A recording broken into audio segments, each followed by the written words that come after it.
Imagine une chaleur si intense qu'elle fait fondre l'asphalte, qu'elle vide les rivières et qu'elle tue plus de monde qu'une guerre. Pas besoin d'imaginer en fait, c'est déjà arrivé. Aujourd'hui, on plonge dans les 5 épisodes de chaleur les plus meurtriers jamais recensés.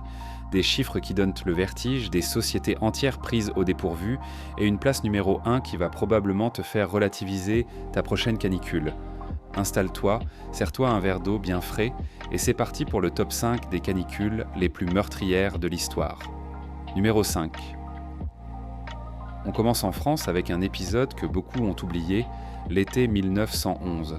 À l'époque, pas de climatisation, pas de plan canicule, pas même de prévision météo fiable.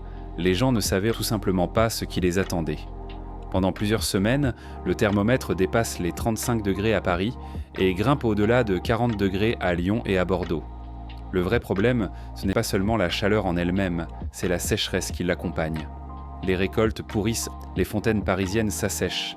Et dans les campagnes, une épidémie de fièvre afteuse contamine le lait de vache, aggravant encore la crise sanitaire. Résultat, environ 40 000 décès en France, dont une majorité de nourrissons, emportés par la déshydratation et les maladies diarrhéiques liées à la chaleur. Les Parisiens les plus désespérés vont jusqu'à se réfugier dans les couloirs du métro, tout juste inauguré quelques années plus tôt, pour tenter d'échapper à la fournaise. Un siècle plus tard, on a du mal à se figurer l'ampleur du désastre. Mais crois-moi, la suite est encore plus impressionnante. Numéro 4. Direction la Russie, été 2010. Un dôme de chaleur s'installe sur le pays et ne bouge quasiment plus pendant des semaines. Moscou enregistre des températures jamais vues depuis le début des relevés météorologiques. Mais le vrai cauchemar, ce sont les feux de forêt. Avec une sécheresse extrême, des incendies gigantesques se déclenchent autour de la capitale. Une épaisse fumée toxique enveloppe Moscou pendant des jours entiers, rendant l'air presque irrespirable. Les habitants sortent masqués, les hôpitaux sont débordés et la mortalité explose littéralement. On estime le bilan à environ 55 000 morts à travers le pays, une grande partie liée directement à la chaleur, l'autre aux effets toxiques de la fumée des incendies. C'est l'une des catastrophes climatiques les plus sous-estimées du XXIe siècle en Europe, largement éclipsée à l'époque par d'autres actualités internationales. Numéro 3. L'épisode qui a littéralement changé la manière dont l'Europe gère les vagues de chaleur. L'été 2003. Pendant la première quinzaine d'août, le continent entier suffoque. En France, plus de 15 000 décès en excès sont enregistrés en l'espace de 3 semaines. Les chambres mortuaires sont tellement saturées que les autorités doivent réquisitionner un entrepôt frigorifique du marché de Rungis pour y stocker les corps, faute de place ailleurs. Mais la France n'est que la partie visible de l'iceberg, ou plutôt de la fournaise. L'Italie déplore environ 20 000 morts. L'Espagne, l'Allemagne, le Portugal, la Belgique sont également frappés de plein fouet. Au total, à l'échelle du continent européen, le bilan grimpe à environ 70 000 décès. Ce qui rend cet épisode si marquant, ce n'est pas seulement le nombre de morts, c'est la prise de conscience politique qui l'a provoqué. C'est directement après 2003 que la France met en place son fameux plan canicule, encore utilisé aujourd'hui à chaque alerte chaleur. Numéro 2. On remonte le temps, direction le XVIIIe siècle.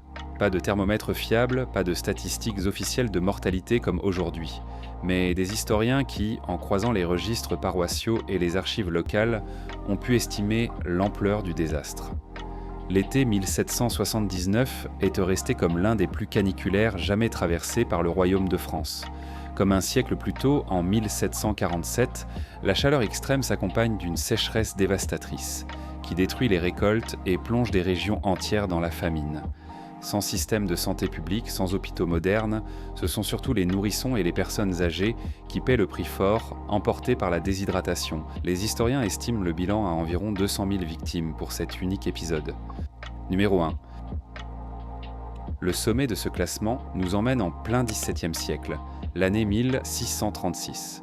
La France est alors touchée par ce que les témoins de l'époque décrivent comme un harassement de chaleur absolument insupportable, qui s'étend sur plusieurs semaines.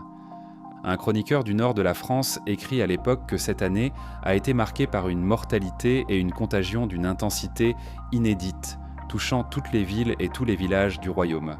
La chaleur extrême, combinée à la sécheresse et à l'absence totale de moyens sanitaires modernes, déclenche des épidémies de fièvre et de dysenterie qui se propagent à une vitesse fulgurante dans une population déjà affaiblie par le manque de nourriture. Sans eau potable suffisante, sans médecine efficace, la mortalité s'envole littéralement. Le bilan estimé par les historiens, environ 500 000 morts. Un chiffre qui dépasse largement toutes les autres catastrophes climatiques de notre classement réuni. Et voilà, tu connais maintenant les 5 épisodes de chaleur les plus meurtriers de l'histoire. Si ce top t'a plu, abonne-toi à Poulpe Top pour ne rater aucun classement. Et dis-moi en commentaire, laquelle de ces canicules t'a le plus marqué ?